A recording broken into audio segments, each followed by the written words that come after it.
우리가 다 아시는 바와 같이 세계 잼버리 대회가 지난 금요일 날 아마 폐회가 된 것을 알고 있습니다.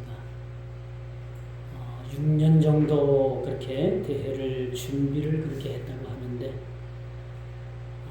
이 대회를 열고 보니까 참 많은 문제점이 그렇게 드러났음을 우리가 보게 됩니다. 참 우리는 항상 불안한 존재들이죠. 사람은 완벽할 수가 없어요. 완전하신 분은 하나님 한 분이십니다. 그래서 이번 대회도 참 이러쿵저러쿵 말이 좀 많죠. 날씨 문제가 있다라고 또 이렇게 치부하기에는 너무나 또 준비가 참 미흡하지 않았나라는 그런 생각도 한번 가져보게 합니다. 그런데 1천억이라는 그런 막대한 그런 돈을 쏟아붓고도 진작에 참 모두가 바라는 그런 대회를 치르지 못했다는 것은 참 아쉬움으로 그렇게 남을 수밖에 없다라는 생각을 가져봅니다. 이처럼 여러분, 우리가 사는 이 세상은 참 총체적 난국 같아요. 그렇죠? 우리가 한 국가를 봐도, 세계 정세를 봐도, 우리들의 많은 교회들을 봐도 참 난국에 처해 있다라는 생각을 갖지 아니할 수가 없습니다. 이것은 비단 어제, 오늘 일뿐만 아니라 앞으로 우리가 다가올 미래에도 그렇게 그 미래가 밝지만은 않다라는 사실이에요. 점점점 이렇게 때가 가면 갈수록 어떤 모든 일들이 난국에 빠질 수밖에 없는 그런 상황임을 우리는 직시하지 않으면 안 된다라고 말씀드릴 수가 있습니다.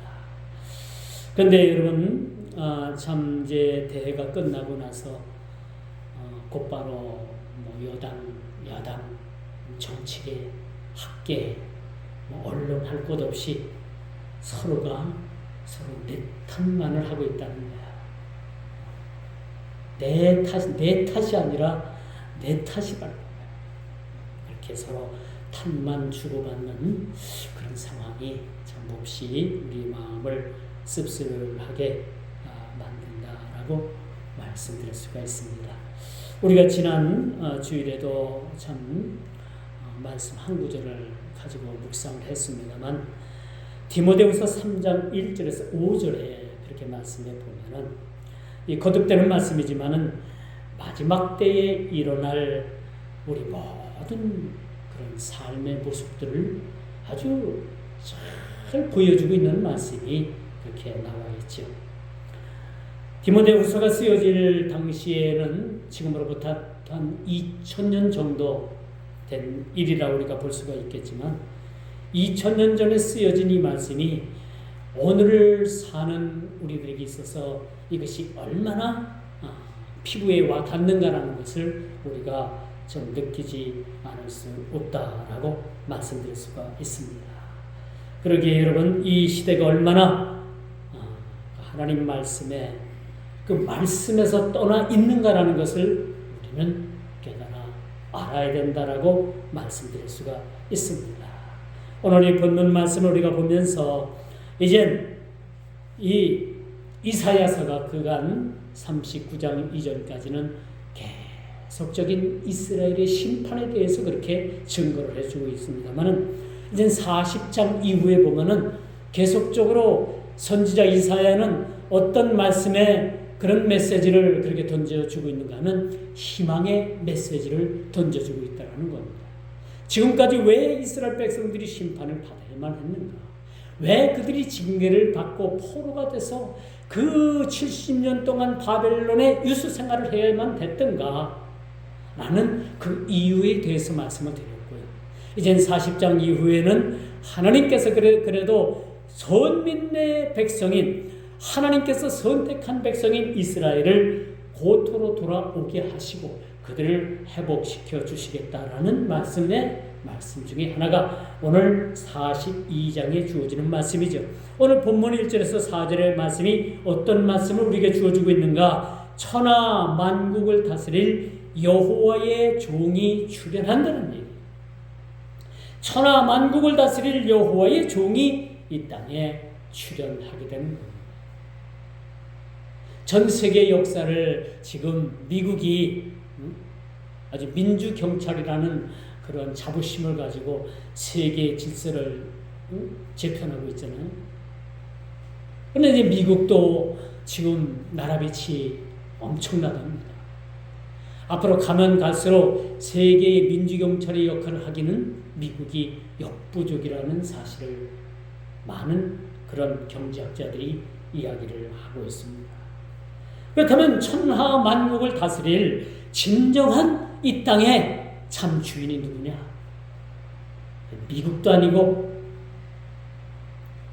어떤 러시아도 아니고 중국도 아니고 장차 출현하실 메시아 되신 예수 그리스도께서 이 땅의 천하 만국을 다스린 그런 여호와의 종으로 출현한다는 겁니다.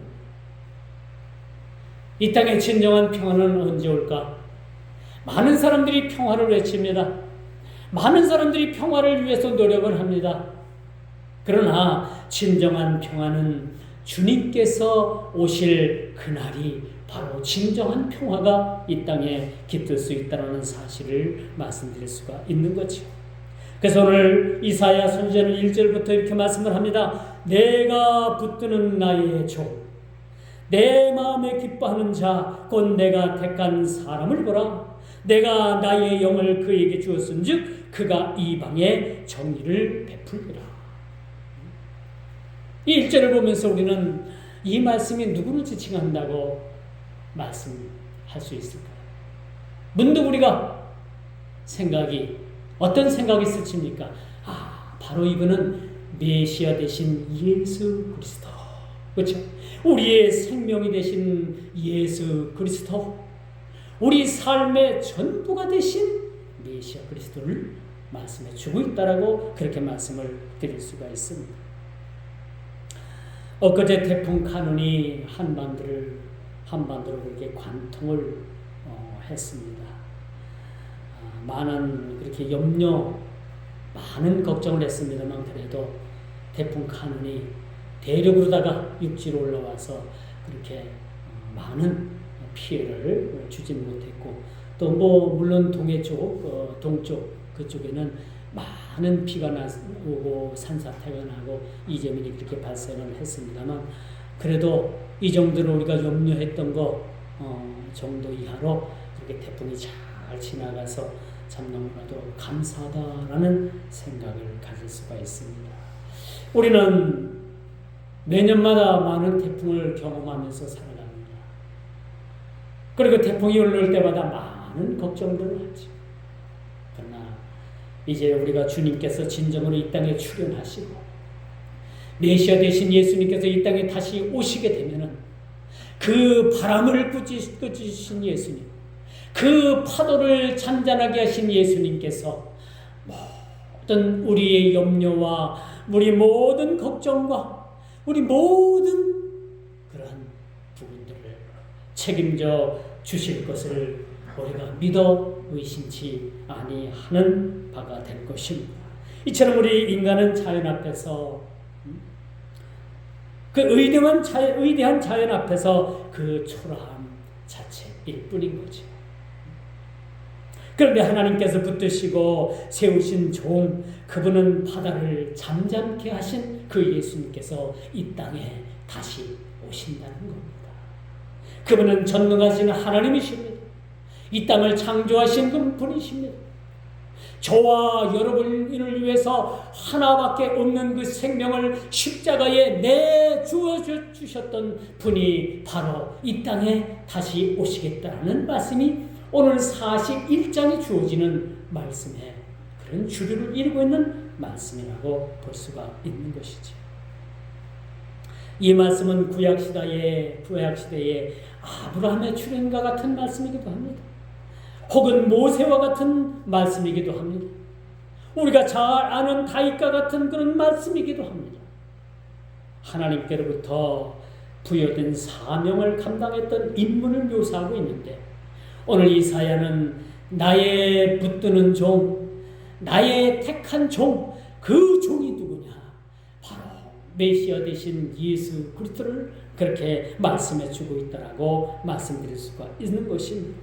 그분은 장차 이 땅에 오실 분이십니다. 먼 나라에 계신 분이 아닙니다.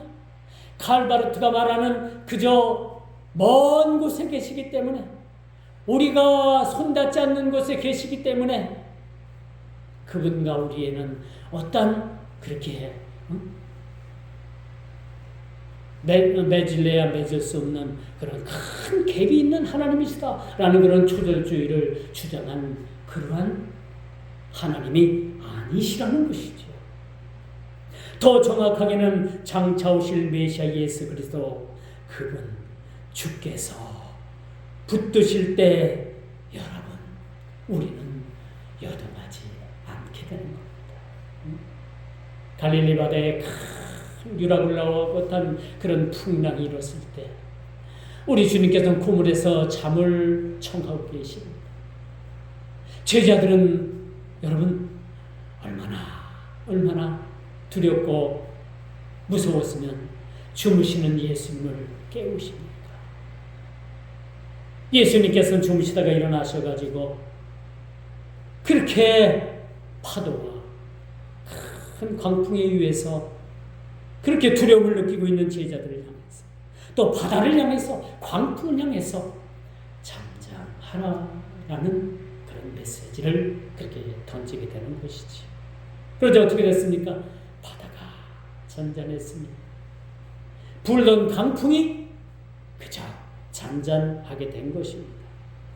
사랑하는 성도 여러분, 주님께서 이처럼 우리를 붙드실 때 우리는 모든 그런 삶에서 안전함을 우리가 보장받게 된다는 사실들을 믿으시길 바랍니다. 시편 1편은 그렇게 말씀해 주고 있어요. 악인은 바람에 나는 겨와 같다. 악인들은요, 그렇게 바람이 불면은 그렇게 요동치는 겨와 같은 그러한 모습을 보일 수밖에 없는 겁니다. 그러나 주님은 언제나 거기에 계시는, 여러분 삶 속에 계시고, 여러분 가정에 계시고, 여러분 일터에 계시고, 여러분 섬기는 교회에 계시고, 어디서나 우리 주님께서는 함께 계시는 거죠. 그렇기 때문에 우리 모든 성도의 삶은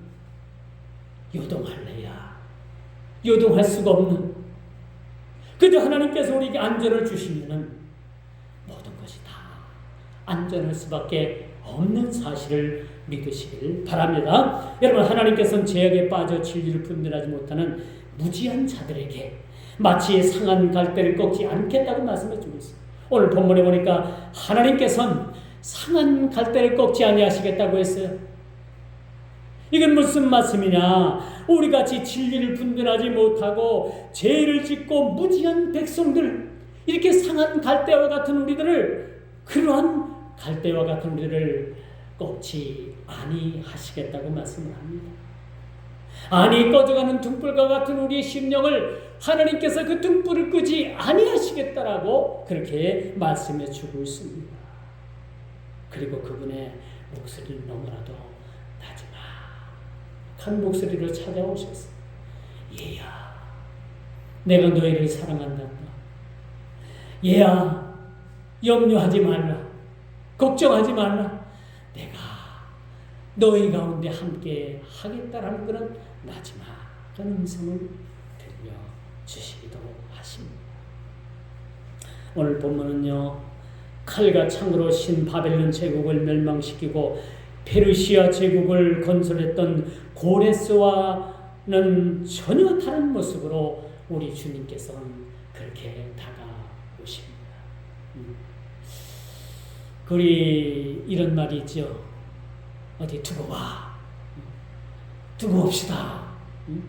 라고 아주 큰 소리 치죠. 두고 보자. 그런 분 여러분 무서워할 거 없어요. 그렇게 큰 소리 쳐도 그렇게 크게 두려운 대상은 못 되더라. 근데 나지막한 음성으로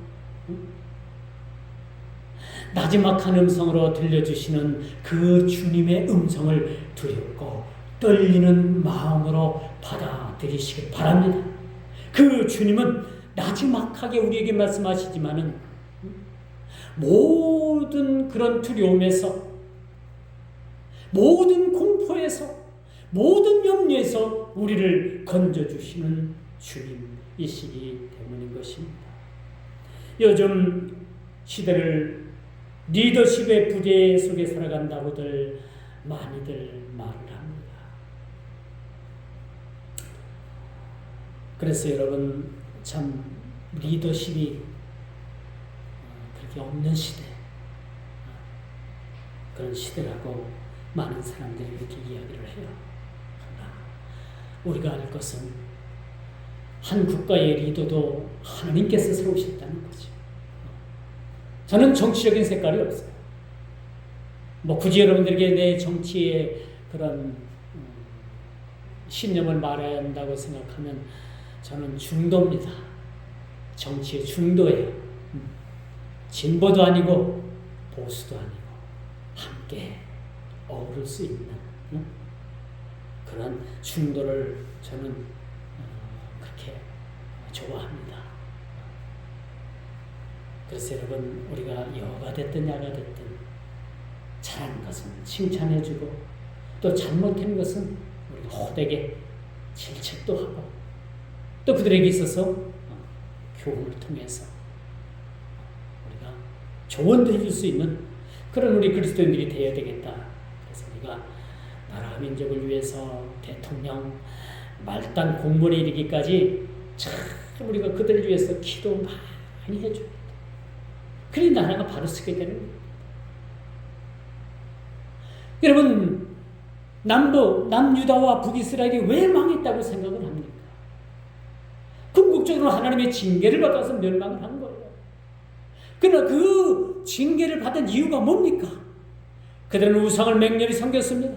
사신 하나님을 떠났습니다. 그리고 그들은 죄 가운데서 마치 가나안 원주민들이 짓지 않았던 죄까지도 그들은 서슴없이 진 죄를 인해서 그들은 하나님의 징계를 받았다는 사실입니다. 오늘 본문으로 다시 돌아옵니다.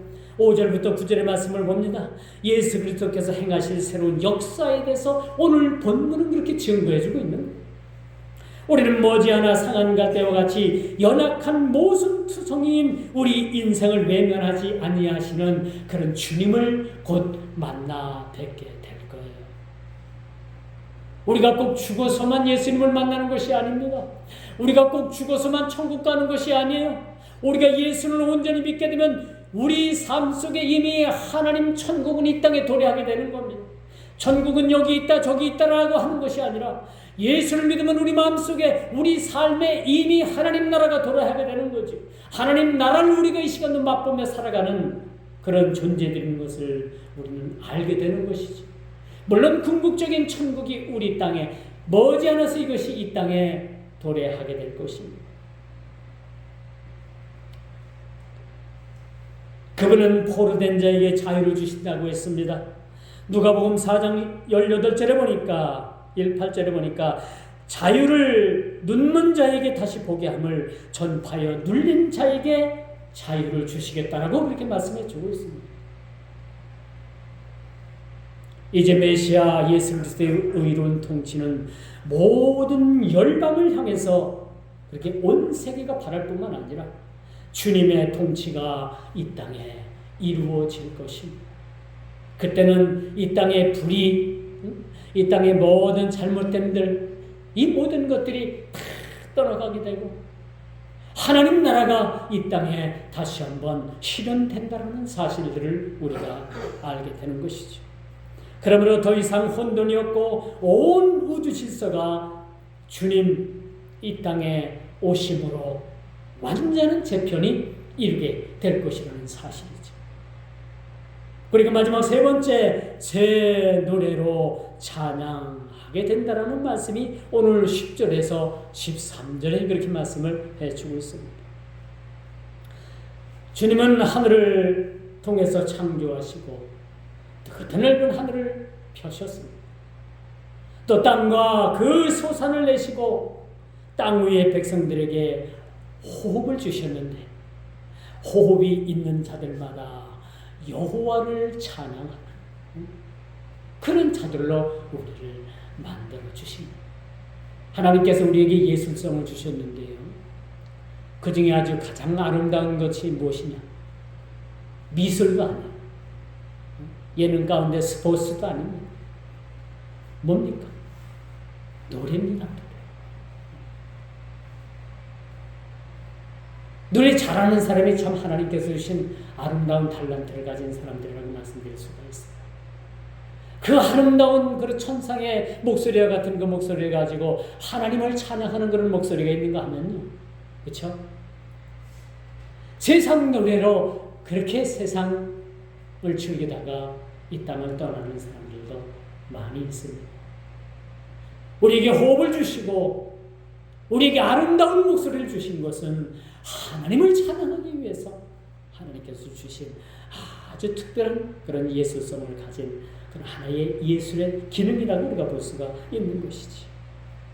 그러면 오늘 5절의 말씀과 같이 호흡이 있는 자마다 여호와의 이름을 찬양하게 됩니다. 나 여호와가 의로 불렀음즉 즉 내가 내 손을 잡아 너를 보호하며 너를 위하여 세워 백성의 언약과 이방의 빛이 되게 하시겠다라고 그렇게 약속해주고 있는 말씀을 우리는 깊이 오늘 말씀을 살펴봐야 합니다. 그래서 주님께서는요, 새 일을 알려주시는데 그 일이 시작되기 전이라도 너희에게 알려주시겠다. 어떤 원대한 계획을 하나님께서 세우고 계시는데 그 우리 주님께서 그 일을 실행하기 전이라도 내가 너희에게 그 일들을 알려주시겠다는 겁니다. 오늘 이 본문 말씀 바로 그런 메시지입니다. 너희에게 미리 알려주시겠다는 겁니다. 얼마나 감사한 일입니까? 우리가 어떤 일들을 알기 전에는 얼마나 궁금합니까? 그렇죠? 많은 궁금증을 유발하게 되는 거예요. 그런데 우리가 궁금하고 그 때가 되기도 전에 도래하기도 전에 내가 너희에게 나의 계획한 모든 일들을 알려주시겠다라고 그렇게 말씀해 주고 있습니다. 이것은 우리 믿는 성도들의 특권입니다. 그렇죠? 더러는 하나님께 우리가 기도하면요, 더러는 하나님께서 우리에게 미리 될 일들도 가르쳐 주시고 깨닫게 해주시고요, 더러는 보여주시기도 하시고 더러는 이루어 주시기도 합니다. 이 기도의 묘미가 여기에 있는 거예요. 모든 기도의 제목이 다 그렇다는 건 아닙니다. 하나님은 때를 따라서 이른 비도 허락하시고 때를 따라서 늦은 비도 허락하신 주님이 이른 비를 주시던 늦은 비를 주시던 그건 하나님께서 하실 일이고, 그렇죠? 근데 우리가 기도하면요, 하나님께서 꼭 필요하면 미리 우리들에게 피할 길도 주시고 미리 알려주시기도 하시고 또 때가 되어서 하나님께서 보여주시기도 하시고 또 때가 되어서 하나님께서 이루어주시기도 하시는 분이 하나님이십니다. 그러므로 오늘 41장은요, 특별히 하나님께서 이사야 선지자에게 하나님께서 주신 말씀 가운데 백성들에게 행하실 모든 계획된 일들을 미리 보여주시고 미리 알려주시고 미리 기뜸해 주시는 그런 말씀이라고 말씀드릴 수가 있는 것입니다. 그러므로 주님께서 새 일을 알려주시는데 그 일이 시작되기 전에 그것은 회복된 이스라엘을 그렇게 말씀해 줍니다. 그들이 70년 포로 생활을 끌어가기 이전에 나라가 망할 때쯤 돼서 예레미야 선지자를 통해서 하나님께서는 너희가 70년 후에는 반드시 이 땅으로 다시 돌아오리라는 그런 하나님의 메시지를 그들에게 증거해 주고 있습니다. 근데 많은 거짓 선자들이, 많은 거짓 선생들이 뭐라고 말합니다. 말을 합니다. 뭐라고 말을 해요? 절대 유다는 망하지 않을 것이다. 절대 예루살렘 성은 그렇게 무너지지 않을 것이라는 그런 유언비어를 퍼뜨리게 되는 거예요. 그리고 많은 사람들이 거짓 선생들에 의해서 그 거짓말에 놀아났다는 사실을 우리는 성경을 통해서 고증할 수가 있는 거죠. 그 거짓 선지자들의 말을 듣고 그들은 준비하지 못했던 거예요. 그리고 바벨론의 3차 공격에 의해서 북이스라엘이 130년 전에 망했던 그 130년 후에 절대 망하지 않겠다라고, 절대 무너지지 않겠다라고 했던 그 예루살렘 성이 무너졌다는 사실. 이것은 참 여러분 역사의 길이 남을 일이라고 말씀드릴 수가 있는 것입니다. 이제 성도의 기쁨은 새 노래로 노래를 하는 겁니다.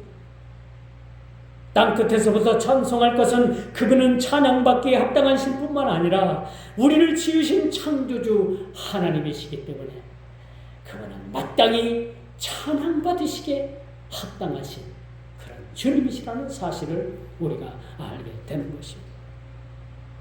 이제 말씀의 결론을 맺습니다.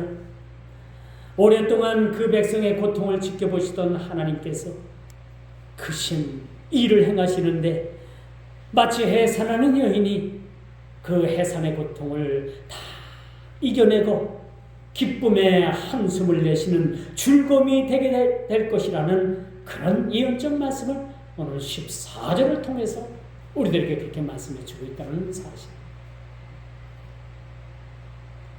해산하는 여인이 얼마나 그 고통 가운데 있겠습니까? 여기 계신 여인분들은 다 그 고통을 알고 있을 겁니다. 우리 남자들은 몰라요. 남성은 모릅니다. 여기 계신 어머님들, 권사님들, 모든 분들은 다 이 해산의 고통을 다 경험해 보셨던 분들입니다. 그러나 해산의 고통을 끝내고 나서는 그 자녀의 출산의 기쁨이 해산하는 고통을 잃어버리고 그 출산된 자녀들로 인해서 얼마나 기쁨이 넘쳐 몰려옵니까? 그 기쁨은 얼마나 그 무엇을 가지고도 그렇게 그 감격을 대신할 수가 없다는 사실을 우리가 알게 되는 것이죠. 이제 도래할 하나님 나라를 고대해야 합니다.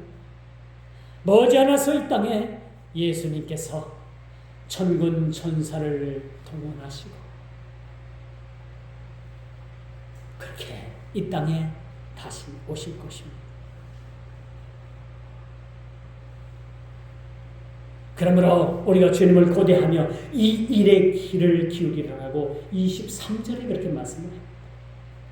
더욱 우리가 은혜인 것은 우리와 같이 기몰거리 되었던 우리들에게 들을 수 있는 은혜를 주신다고 했어요. 이젠 하나님의 말씀이 우리 귀에 들려와야 되고 이 말씀을 통해서 이 말씀이 우리의 삶의 생명의 양약이 되어야 된다는 겁니다.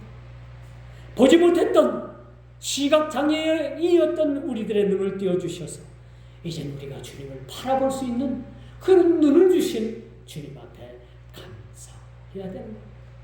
지금까지 우리가 육의 눈을 가지고 우리가 육적인 눈을 가지고 우리가 세상을 살아갔다면 앞으로의 우리 모든 삶은 하나님께서 우리에게 띄워주신 영적 안목 그 영적인 눈을 가지고 우리가 세상을 마땅히 살아가야 된다는 겁니다.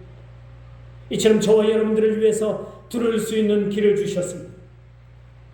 우리가 하나님을 바라보고 영계를 바라볼 수 있는 영적 안목을 우리에게 하나님께서 허락해 주셨다는 겁니다.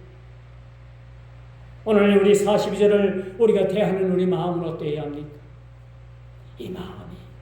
이 말씀이 오늘 21세기를 사는 저와 여러분들을 통해서 다시 오실 메시아 예수 그리스도